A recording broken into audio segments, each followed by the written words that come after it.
본문 말씀 신명기 1장 34절에서 46절의 말씀을 우리가 나눌 텐데요. 어, 전체적인 구조를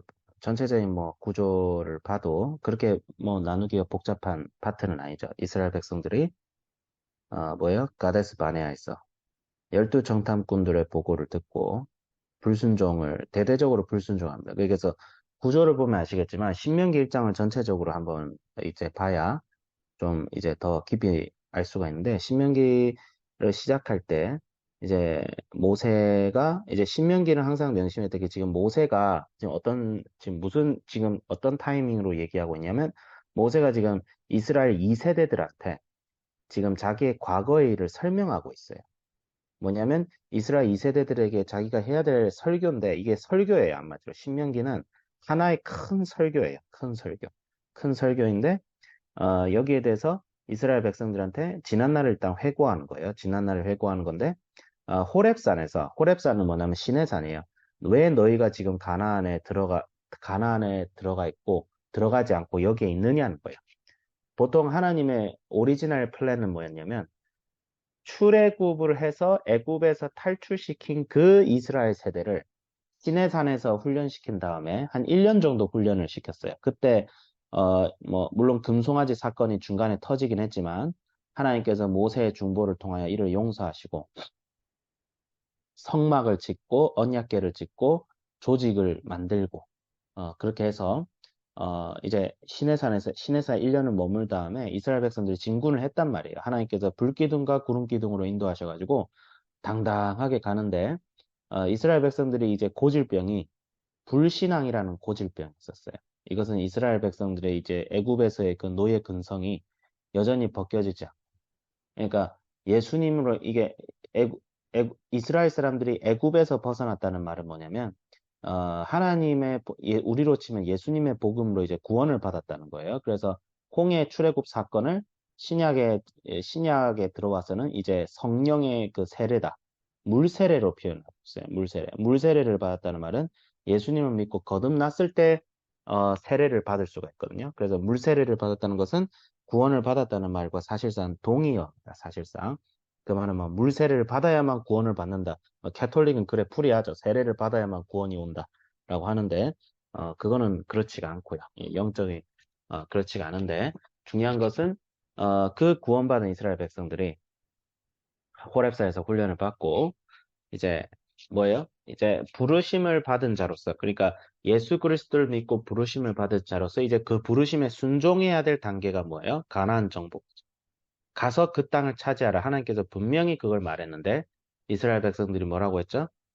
가나안 열정탐꾼들이, 물론 그 열정탐꾼들이 제일 나쁘긴 해요. 그래서 신명기엔 나오지 않지만, 이게 모세가 따로 얘기하진 않았지만, 민수기에서 보면 그 열정탐꾼들은 바로 하나님 앞에 치임을 받아서 죽습니다.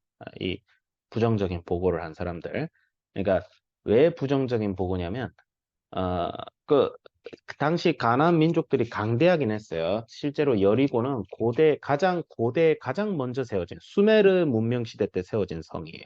여리고는 실제로 고고학적으로. 그러니까 굉장히 앞선 문명을 가지고 있어요. 지금은 지금 뉴욕 맨해튼이에요. 맨해튼을 정복하래요. 맨해튼 정복할 수 있어요? 못하잖아요. 그러니까 열 정탐꾼들이 거짓말을 한 건 아니었어요. 분명히 강대한 민족들이 있었어요. 적과 꿀이 흐르는 땅이긴 했지만, 이 적과 꿀이 흐르는 땅이라고 해서 지금의 이스라엘을 생각하면 안 돼요. 지금의 이스라엘은 하나님이 약속한 그 약속의 땅에서 굉장히 남쪽으로 내려왔어요. 남쪽에는 네게브 사막이 있어요. 지금 지금 현대 이스라엘 가지고 있는 영토는 하나님이 약속한 영토보다 굉장히 남쪽이에요. 왜냐하면 네게브 사막을 차지하고 있어가지고, 그거 완전 사막이에요. 거기는 농사 지을 수 있는 땅이 아닌데, 하나님께서 당시 이스라엘에게 약속하신 땅은 적과 꿀이 흐르는 비옥한 초승달 지대의 끝자락에 있는 땅이에요. 지금으로 치면 이제 지금의 이스라엘 북쪽과 그다음에 레바논 지역, 이스라엘 지금 북쪽에 레바논이라는 나라가 있거든요. 지금 레바논과 시리아의 영토까지 있는 굉장히 풍요한 땅이었어요. 실제로도 농사짓기 좋은 땅이었어요. 단순히 영적으로만 좋은 땅이 아니었어요. 어떤 분들이 이걸 그냥 영적으로만 좋은 땅이다 이래 하는데, 실제로 좋은 땅이었어요. 어, 엘리사가 길을 갔을 때 숲속에서 곰이 튀어나왔다, 뭐, 그거 있잖아요. 엘리사, 이제, 대머리에 올라가라 사건. 그 숲이 있었어요, 실제로. 옛날에는. 지금은 기후변화로 해서 숲이 사라진 거예요, 사실. 2000 몇 년 전에는 거기가 굉장히 비옥한 땅이었어요. 그런데, 그런 뭐, 부가적인 설명을 이제 뭐 뒤로 하고, 중요한 것은 적과 꿀이 흐르는 땅인데, 이스라엘 열정탐꾼들이 불기둥과 구름기둥으로 인도하신 하나님을 불순종하고 모세가 많이 설득했어요. 우리 하나님을 믿자. 우리 하나님이 불기둥과 구름기둥으로 인도하신 그 하나님의 전능하심을 믿자. 하지만 이스라엘 백성들은 끝까지 불순종하고 원망하고 그렇게 해서 이제 우리가 나오는 본문에서 하나님께서 그들을 이제 어떻게 하시죠? 그들을 유기시킵니다. 무엇으로부터 유기냐면 여기서 유기나는 하나님께서 내버리셨다는 거거든요. 근데 그 내버리셨다는 게 구원받으면서 내버리셨다는 게 아니에요. 이걸 또 이상하게 해석해서 이제 구원 못 받았다 이러는데 절대 그렇지가 않습니다. 절대 그렇지 않고 이건 어떤 개념으로 봐야 되냐면 구원은 받았지만 하나님의 부르심에서는 이제 유기가 된 거죠. 부르심에서 유기된 자들이 이제 하나님께서 쓰지 않겠다는 거예요. 너희들은 그냥 이제 살다 그냥 나를 보자 이거예요. 예, 이제 안식이 없는 거죠. 그 신앙은. 그래서 구원을 받기는 받았지만 정말 하나님 앞에 순종하는 마음으로 나아가서 하나님이 주시는 안식에 참여하는 자. 가 되지 못한 거예요. 거기에 대해서 하나님께서 그런 처분을 하셨을 때 또 중요한 게 이스라엘 백성들이 또 불순종하죠. 이번에는 처분을 안 받아들여요. 어, 저 가나안 약속의 땅 우리가 차지하겠습니다. 근데 하나님께서 버리셨잖아요. 모세가 가지 마라. 또 갔어요. 패배하고 부르짖습니다. 열심히 기도합니다. 왜 하나님 안 들으시죠? 그래서 이 말씀은 우리가 이제 어떻게 봐야 될까? 어떻게 봐야 될까 하면 이 좀 두 가지 측면이 있습니다. 하나님께 불순종한다는 것은 두 가지 측면이 있어요. 하나는 부정적인 생각. 부정적인 마음으로 꽉 사로잡혀서 하나님을 굉장히 악하고 무능한 하나님으로 여기는 거. 어, 부정적인 생각. 부정적인 생각은 보편적으로도 좋지 않아요. 그렇죠? 부정적인 생각 자체는 그렇게 좋은 것이 아닙니다.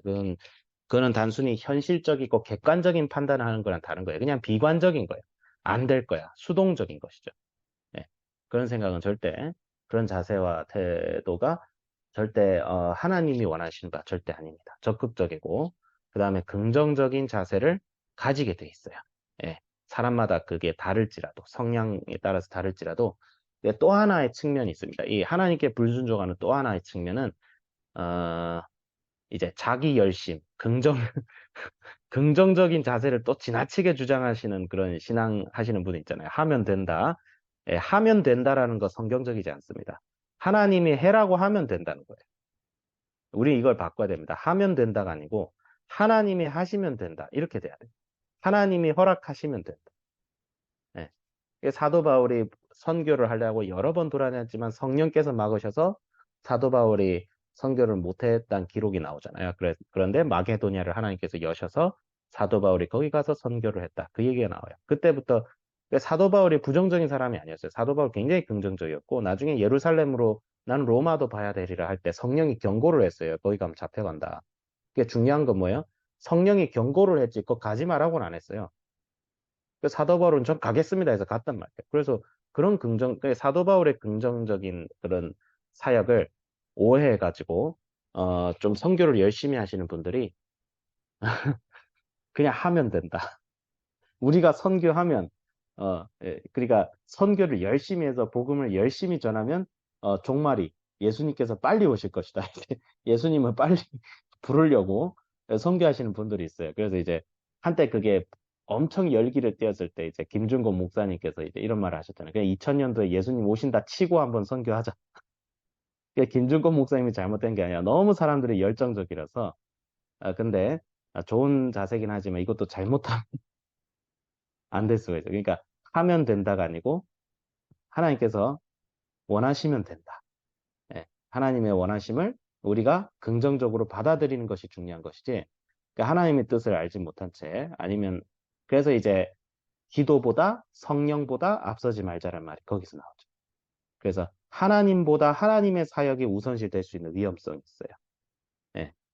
근데 그것은 이제 우리가 주의를 해야 되죠. 그렇지만 긍정적인 자세는 보편적으로는 가장 중요합니다. 중요한데 이제 말씀에서 벗어났을 때 이제 그렇다는 거죠. 그리고 또 한 세대가 촛대를 이것을 이제 개인적인 신앙으로 보자면 하나님께 순종하자 이렇게 적용할 수 있지만 조금 시간이 오버돼도 좀 죄송합니다. 그 세대로 봤을 때는 교회의 역사를 봤을 때는 한 세대, 두 세대 간 교회가 타락하고 그 다음 세대에서 교회가 부흥한 적이 굉장히 많아요. 우리나라도 이제 제가 참 충격을 받았던 게 그 총신대에서 어떤 목사님이 나오셔서 한 얘기가 90년대 때부터 교회가 한국 교회는 80년대 때부터 엄청나게 부흥을 하기 시작해요.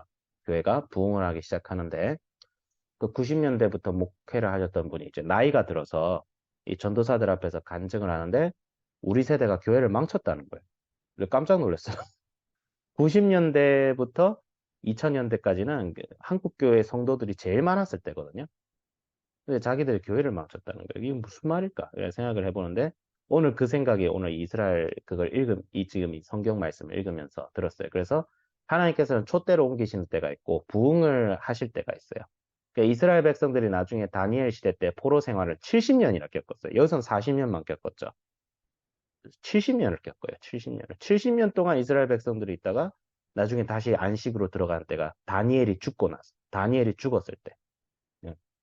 근데 중요한 건 뭐냐면 만약에 하나님께서 이 세대는 하나님께서 부흥을 하지 않고 유기를 시켰다고 하면 다음 세대를 준비했어요. 이스라엘 첫 세대들은 하나님께서 처벌하셨잖아요. 그렇다고 광야에 가서 굶어 죽으란 말도 아니었어요. 그렇다면 모세와 그 이스라엘 첫 세대가 했어야 될 일은 다음 세대를 키우는 거였어요. 다음 세대를 준비시켜서 우리가 했던 실수를 반복하게 하지 말자.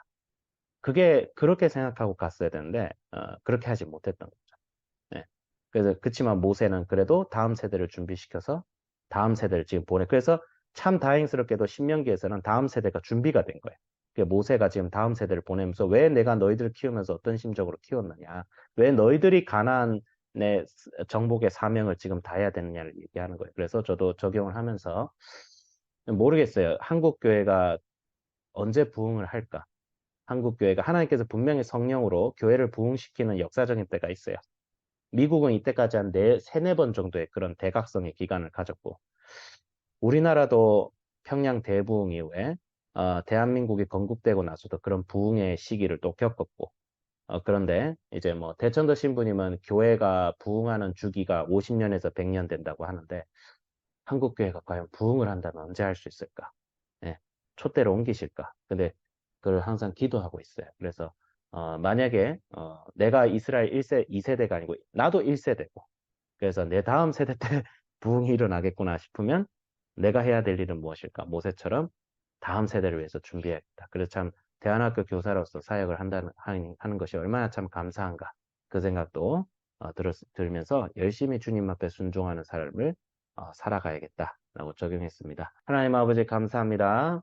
주님 오늘 새벽도 주님과 함께 시작합니다. 오늘 하루 승리하게 해주세요. 예수님 이름으로 기도드립니다. 아멘.